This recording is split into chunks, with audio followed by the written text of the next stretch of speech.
शिव गुरु के चरणों में प्रणाम करती हूँ, मेरा प्रणाम स्वीकार हो। माता पार्वती के चरणों में प्रणाम करती हूँ, मेरा प्रणाम स्वीकार हो। धरती माता के चरणों में प्रणाम करती हूँ, मेरा प्रणाम स्वीकार हो। सभी देवी देवताओं के चरणों में प्रणाम करती हूँ, मेरा प्रणाम स्वीकार हो।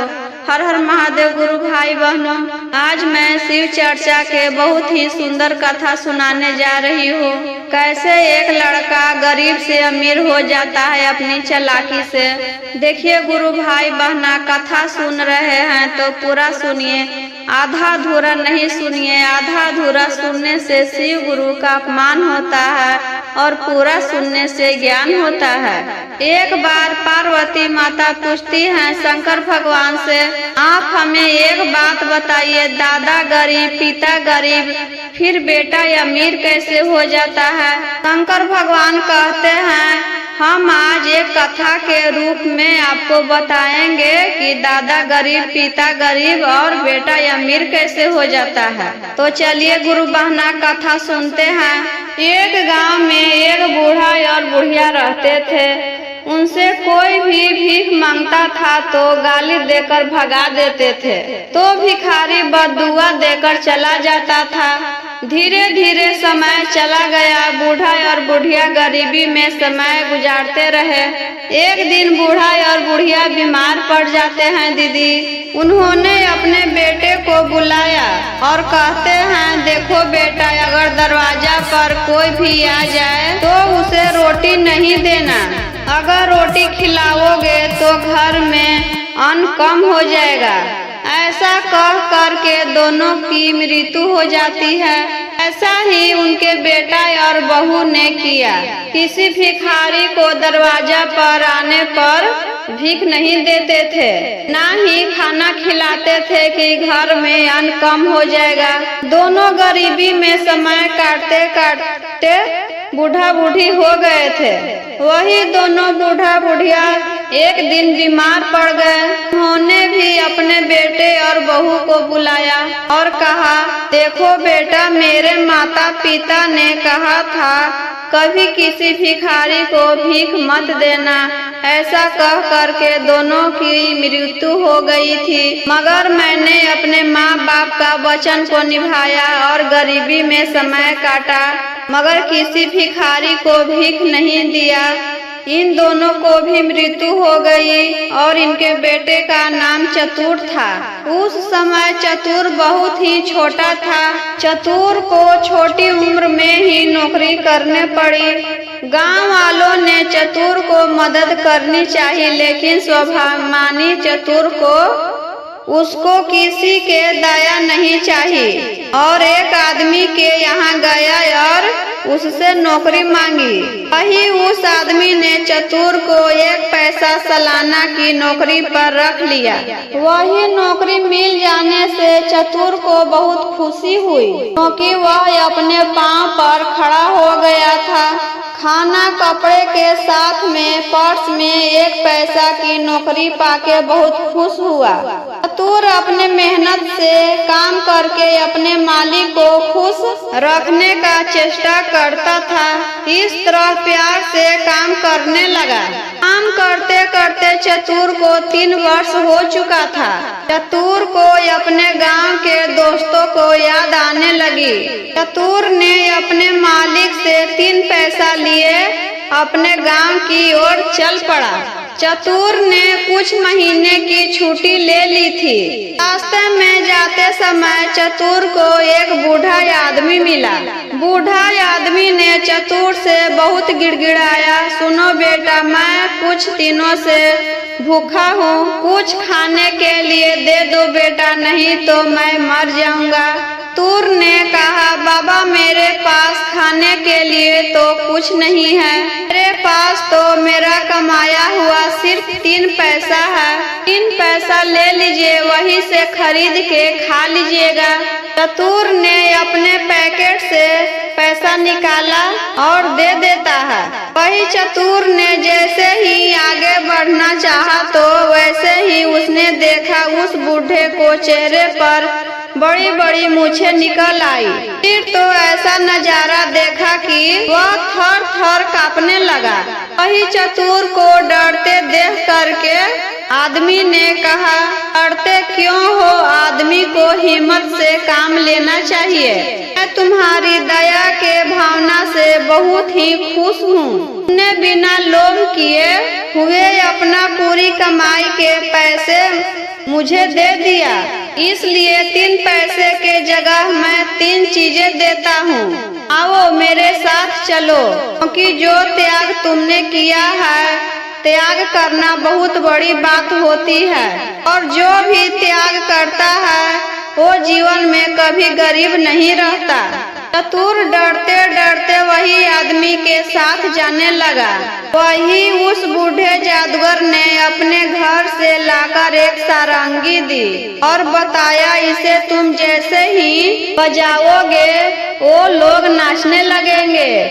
और एक तीर धनुष दिया और कहा, तुम जिस पर निशाना लगाओगे वो खाली नहीं जाएगा और तीर भी लौट करके तुम्हारे पास आ जाएगा। और वही जादूगर बूढ़े ने तीसरी चीज दी, सच्चाई, और कहा, मैं तुम्हें तीसरी चीज देता हूँ, सच्चाई। जो तुम कुछ कहोगे वो उसी बात को सच मान लेंगे। तीनों चीज देकर जादूगर बूढ़ा गायब हो गया। जादूगर को गायब होते ही चतुर बहुत घबराया। फिर उसने हिम्मत से काम ली। कुछ देर वहाँ रुका, तब जादूगर नहीं आया तो चतुर वहाँ से जाने लगा। चतुर आगे बढ़ते ही देखता है कि एक पेड़ के नीचे एक व्यापारी आराम कर रहा है और पेड़ पर चिड़िया बैठा है। चिड़िया को देखकर व्यापारी का मन ललचा रहा है। व्यापारी कहता है, अगर वो चिड़िया को कोई मार कर मुझे दे देता है तो मैं उसे ढेर सारी रुपये दूंगा। व्यापारी के बात सुनकर चतुर कहता है, चिंता मत कीजिए, मैं अभी चिड़िया के मार के गिराता हूँ, क्योंकि उस चिड़िया को अपने कर्मों का सजा मिलनी थी। इसी बहाने एक निशाना साध के एक तीर मारा जो चिड़िया को लगा और झाड़ में जाकर गिर गया। तब चतुर बहुत ही खुश हुआ और खुशी से सारंगी बजाई। व्यापारी ने चिड़िया को पकड़ने के लिए झाड़ी में घुस गया। सारंगी के आवाज से व्यापारी नाचने लगा, क्योंकि सारंगी की यह खास बात थी। सारंगी के आवाज से जो सुनता था नाचने लगता था। व्यापारी झाड़ी में ही नाचने लगा तो कपड़ा उसका पूरा फट गया था। नाचते नाचते उसका बुरा हाल हो गया था। नाचते नाचते तो चतुर ने सारंगी बजाना बंद कर दिया। सारंगी बंद होते ही व्यापारी भी नाचना बंद कर दिया। व्यापारी चिड़िया को लेकर आता है और चतुर को पैसा देता है। पैसा लेकर चतुर घर की ओर बढ़ा। वो व्यापारी कंजूस था, उसे लोग सताने लगा।